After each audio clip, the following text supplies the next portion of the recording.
கடற்படைகள் மீதான அமெரிக்காவின் முற்றுகை, வளைகுடா பிராந்திய வர்த்தகத்தை நிறுத்துவோம், ஈரான் அதிரடி.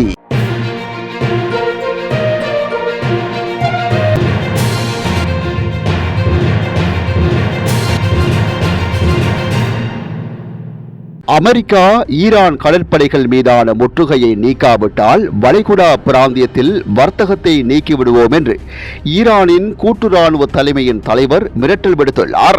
ஈரான் அமெரிக்காவுக்கிடையே 2 வார காலத்துக்கு தற்காலிக போர் நிறுத்தம் அறிவிக்கப்பட்டது.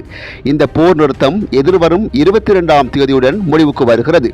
இந்த சூழலில் 2ஆம் சுற்று அமைதி பேச்சுவார்த்தையை நடத்த அமெரிக்காவும் ஈரானும் ஆர்வம் காட்டி வருகின்றது. இந்த நிலையில் அமெரிக்கா ஈரான் இடையே 2ஆம் சுற்று பேச்சுவார்த்தைக்கான திகதி இன்னும் முடிவாகவில்லை என பாகிஸ்தான் தெரிவித்துள்ளது. ஈரான், இஸ்ரேல், அமெரிக்கா இடையே போர் தொடங்கி 6 வாரங்கள் கடந்துவிட்டன. அமெரிக்கா மற்றும் ஈரான் இடையேயான சமீபத்திய பாகிஸ்தான் தலைமையில் அமைதி பேச்சுவார்த்தை நடத்தப்பட்டது. இந்த பேச்சுவார்த்தையில் எந்த உடன்பாடும் எட்டப்படவில்லை. எனினும் அடுத்த கட்ட பேச்சுவார்த்தையை நடத்துவதற்கான முயற்சிகளில் முன்னேற்றம் கண்டுள்ளதாக தகவல்கள் தெரிவிக்கின்றது.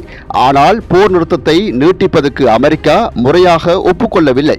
சமீபத்திய நடவடிக்கையாக பாகிஸ்தானின் தூதுக்குழு ஈரான் சென்றுள்ளது. இதனிடையே ஈரானின் முக்கிய துறைமுகங்கள் மற்றும் எண்ணெய் போக்குவரத்து நடத்தும் வழித்தடமான ஹோர்முஸ் ஜலசந்தியில் கடுமையான பாதுகாப்பு நடவடிக்கைகள் மேற்கொள்ளப்பட்டு வருகின்றது. அமெரிக்கா போர்க்கப்பல்கள் நிறுத்தப்பட்டுள்ளதால் ஈரான் துறைமுகங்களிலிருந்து வரும் கப்பல்கள் அந்த பகுதியில் நுழைய முடியாத சூழல் உருவாகியுள்ளது.